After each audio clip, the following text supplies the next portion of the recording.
Le ministère des Affaires religieuses, des Awqaf, de la prédication et de l'orientation d'Arabie Saoudite vous présente لبيك اللهم لبيك لبيك لا شريك لك لبيك إن الحمد والنعمة لك والملك لا شريك لك لبيك لبيك اللهم لبيك لبيك لا شريك لك لبيك إن الحمد والنعمة لك والملك لا شريك لك وإذ بوأنا لإبراهيم مكان البيت ألا تشرك بي شيئا وطهر بيتي للطائفين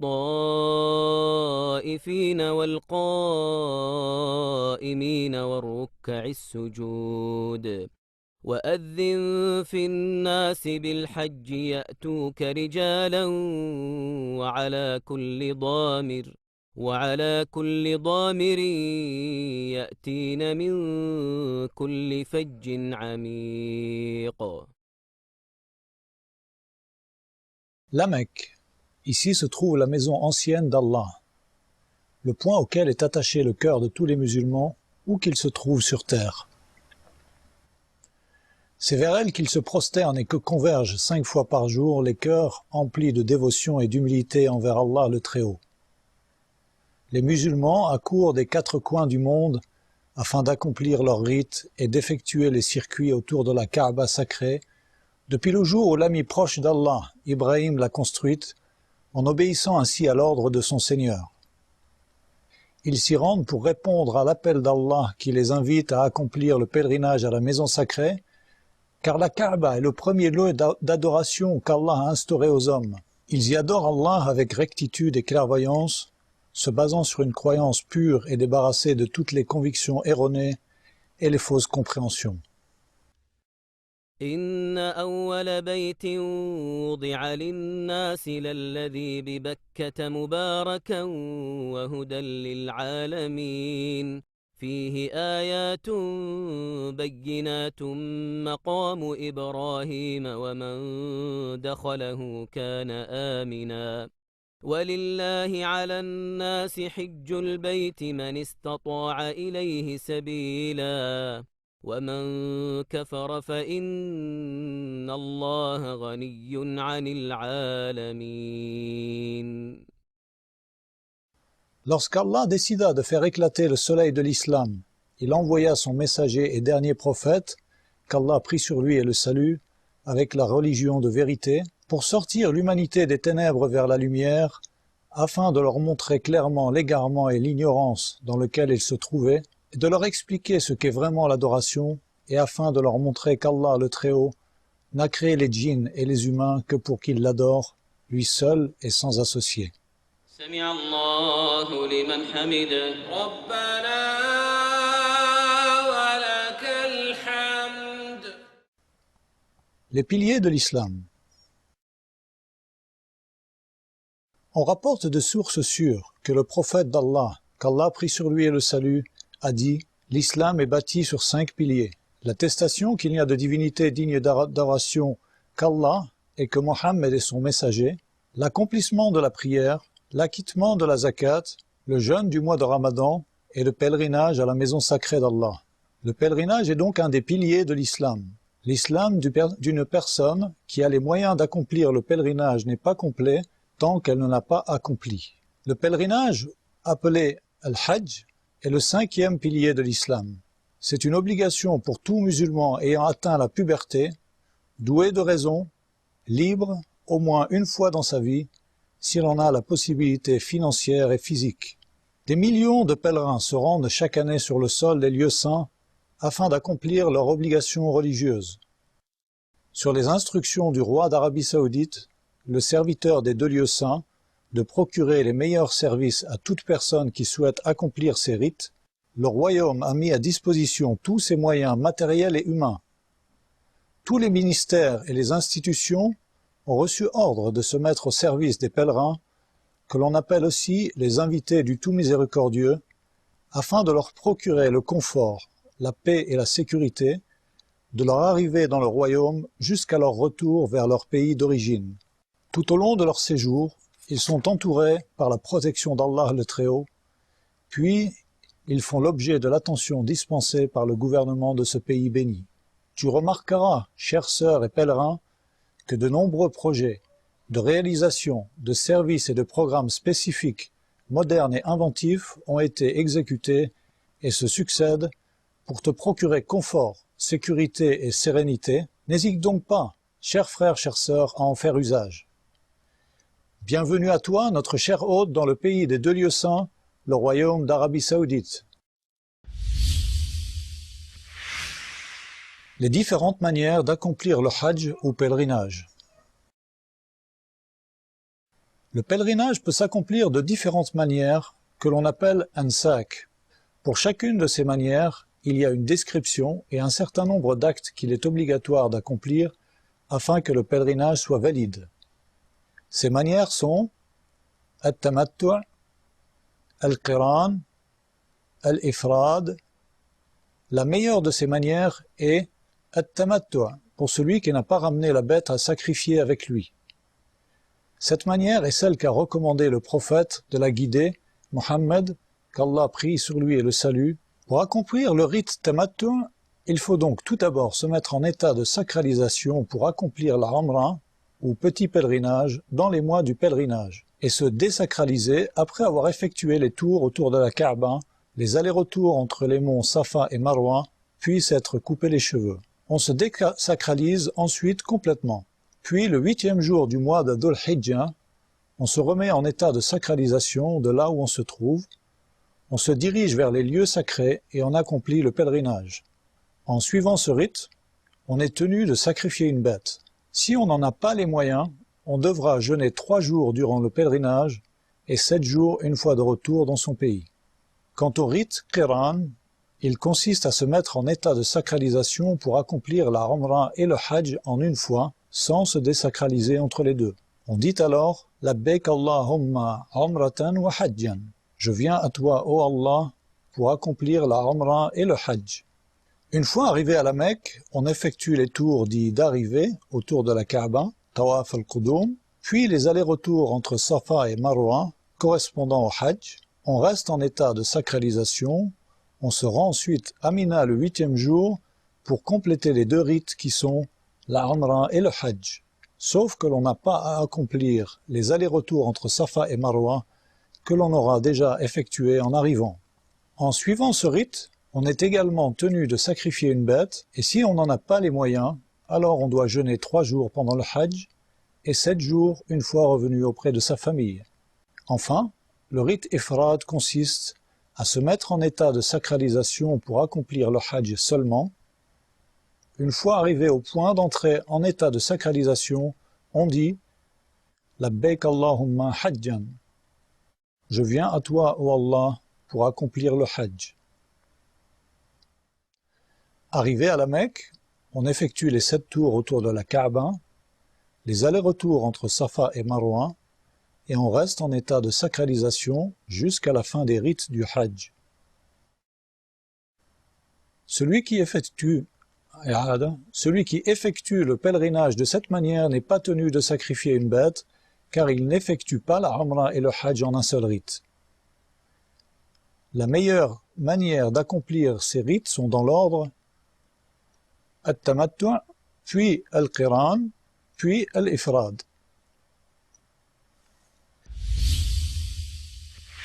Les points d'entrée en état de sacralisation. Miqat.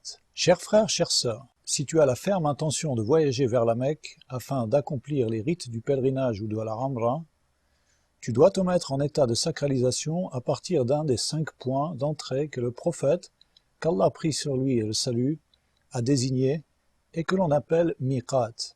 Ces points sont premièrement Dhul Hulayfa, c'est le point d'entrée des gens qui viennent de Médine. On l'appelle aujourd'hui Abiyar Ali. Deuxièmement, Al-Juhfa, c'est le point d'entrée des gens qui viennent de la Grande Syrie, Al-Sham. Ce point se trouve près de la ville de Rabigh, et de nos jours, les gens entrent en sacralisation à Rabigh.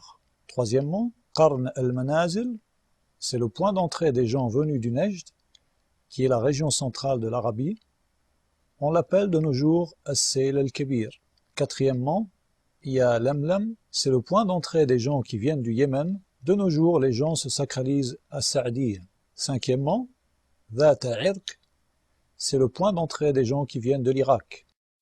Les gens de la Mecque se sacralisent pour le Hajj de chez eux. Quant à la Umrah, elle s'effectue pour eux de Tan'im ou de tout autre endroit en dehors de la région sacrée.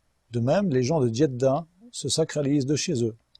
Toute personne qui passe par ces points d'entrée et qui souhaite accomplir le Hajj ou la Umrah doit entrer en état de sacralisation à partir de ces points. Celui qui le dépasse volontairement sans s'être sacralisé doit revenir en arrière et se sacraliser de cet endroit, sinon il devra sacrifier un mouton à la Mecque en compensation et il en distribuera la viande aux nécessiteux. Chers frères et sœurs en islam, si tu arrives au Miqat par route, en voiture ou par un autre moyen, prends une douche et parfume-toi si tu en as la possibilité. Revêt ensuite les 2 pièces de tissu blanches et propres que l'on appelle ihram. Quant à la femme, elle porte ce qu'elle veut comme vêtement tant qu'elle est couverte et ne cherche pas à mettre en avant ses atours. Ensuite, tu formules l'intention d'entrer en état de sacralisation pour accomplir la Umrah en disant « Labbayka Umratan » je viens à toi, ô Seigneur, pour accomplir la Umrah. Pour ceux qui arrivent par mer ou par avion, alors habituellement, le pilote de l'avion ou le capitaine du bateau annoncent aux passagers qu'ils sont sur le point d'arriver à hauteur du Miqat, afin qu'ils se préparent à revêtir leur habit de pèlerin. Il n'y a pas de mal à ce que le pèlerin ou celui qui souhaite accomplir la Umrah sorte de chez lui vêtu de son ihram. Par contre, il ne commencera à prononcer la talbiya, qui est la formule qui marque son entrée en état de sacralisation, qu'une fois qu'il sait que l'avion ou le bateau passe à hauteur du Miqat. Les hommes élèvent alors la voix pour prononcer la talbiya, contrairement aux femmes. لبيك لا شريك لك لبيك إن الحمد والنعمة لك والملك لا شريك لك لبيك. Les interdits liés à l'état de sacralisation.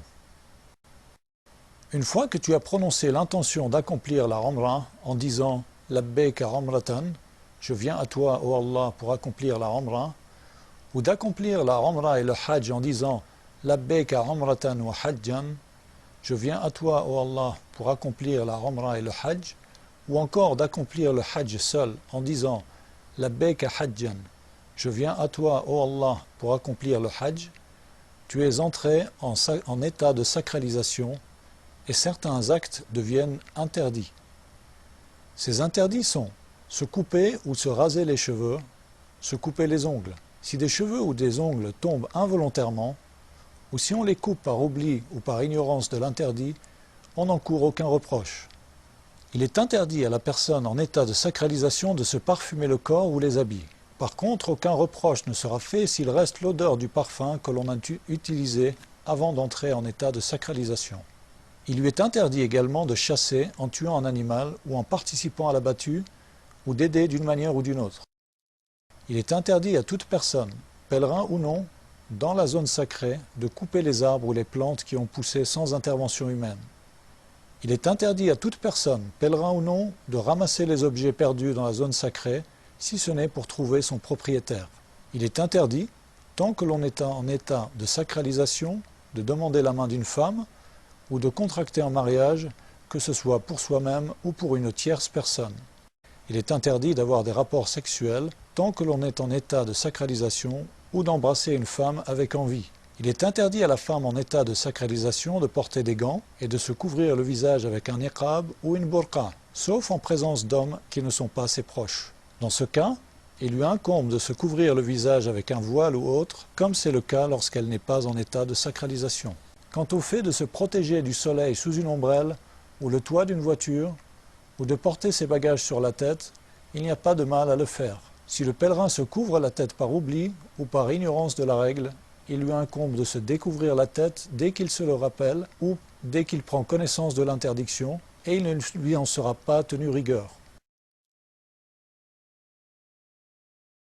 Il n'est pas autorisé aux hommes de porter des chemises ou tout habit qui épouse une partie du corps ou tout le corps, comme le caftan, le pantalon, le turban les chaussons en cuir qui remontent jusqu'aux chevilles, et au cas où on ne trouve pas de pagne à mettre autour de la taille, alors on peut porter un pantalon. De même, si on ne trouve pas de sandales, on peut porter des chaussons, il n'y a pas de mal à cela. Il est autorisé de porter des sandales, une bague, des lunettes de vue ou de soleil, une montre, des écouteurs, une ceinture, une pochette pour garder son argent et ses papiers.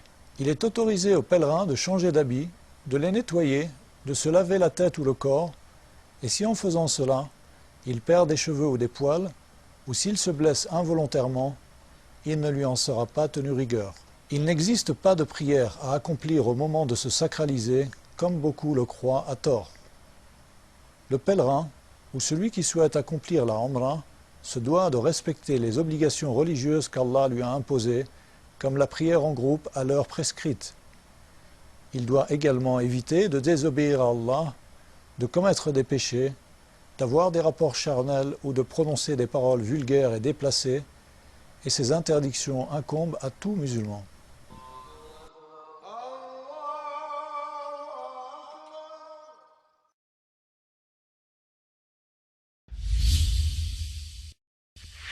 La description des tours autour de la Kaaba, at-Tawaf. Il est recommandé de se laver en arrivant à la Mecque. On entre dans la mosquée sacrée par le pied droit, puis on dit A'udhu billahi al-azim, wa wajhihi al-karim, wa sultanihi al-qadim, min ash-shaytani ar-rajim. Allahumma aftah li abwaba rahmatik. Je cherche protection auprès d'Allah le Très Grand, auprès de son noble visage et son autorité éternelle, contre Satan le lapidé. Ô Allah, ouvre-moi les portes de ta miséricorde. Il est prescrit de prononcer cette invocation en entrant dans toutes les mosquées. Puis, le pèlerin se dirige vers la Kaaba pour démarrer le tawaf. Il fait partie de la sunna de découvrir l'épaule droite dans ce tawaf-là, en faisant passer le tissu qu'il porte sous son aisselle droite et en rabattant les pans sur son épaule gauche. Il commence alors les 7 tours en commençant par la pierre noire. S'il parvient à s'en approcher, il l'embrasse. Il faut effectuer cela sans gêner les gens en les poussant ou en les bousculant, et sans les insulter ou sans les frapper. Ceci est une erreur, car cela nuit aux musulmans. Et s'il n'arrive pas à s'en approcher, il tendra la main de loin en sa direction en disant « Allahu Akbar », Allah est le plus grand. Ensuite, le pèlerin ou celui qui accomplit la Umrah entame les tours en prononçant des formules de rappel, en implorant le pardon d'Allah, en l'invoquant par les invocations qu'il veut, ou en récitant le Coran sans hausser la voix, en prononçant des invocations particulières comme le font certains. Car de cette manière, il déconcentre les autres personnes qui tournent autour de la Kaaba. Lorsque l'on arrive à hauteur du coin yéménite, on le touche de la main, si c'est possible. Par contre, on ne l'embrasse pas, on ne se frotte pas dessus comme le font certains, qui contredisent ainsi la sunna du prophète, qu'Allah prie sur lui et le salue. Si on ne parvient pas à toucher ce coin, on passe devant sans tendre la main en sa direction et sans dire Allahu Akbar. Il fait partie de la sunna pour le pèlerin de dire entre le coin yéménite et la pierre noire Rabbana atina fid dunya hasanatan wa fil akhirati hasana wa qina adhaban nar. Ô Allah, accorde-nous une belle part en ce monde et une belle part dans l'au-delà, et épargne-nous du châtiment du feu. On continue de cette manière et on termine les 7 tours comme on les a commencés, en commençant et en finissant par la pierre noire. Il fait également partie de la sunna de trottiner durant les 3 premiers tours du tawaf d'arrivée, tawaf al-Qudum, seulement. Certains pèlerins commettent des erreurs au cours du tawaf, autour de la Kaaba. On peut en citer quelques-unes. Rentrer dans le demi-cercle dit Hijr Ismaïl en croyant que cela fait partie du tawaf. La vérité est qu'accomplir le tawaf en rentrant par le Hijr Ismaïl l'annule, car ainsi on diminue la distance et c'est comme si on avait effectué le tour autour de la Kaaba que partiellement. Parmi les erreurs également, on peut citer le fait de toucher tous les coins de la Kaaba, parfois même tous les murs en s'y frottant et en se frottant à la toile qui la couvre, à la porte, au Maqam Ibrahim. Tout ceci n'est pas autorisé, car ce sont des innovations qui ne sont pas fondées religieusement et que le prophète, qu'Allah prie sur lui et le salut, n'a pas faites. Il n'est pas autorisé d'élever la voix pendant le tawaf, car cela déconcentre les musulmans.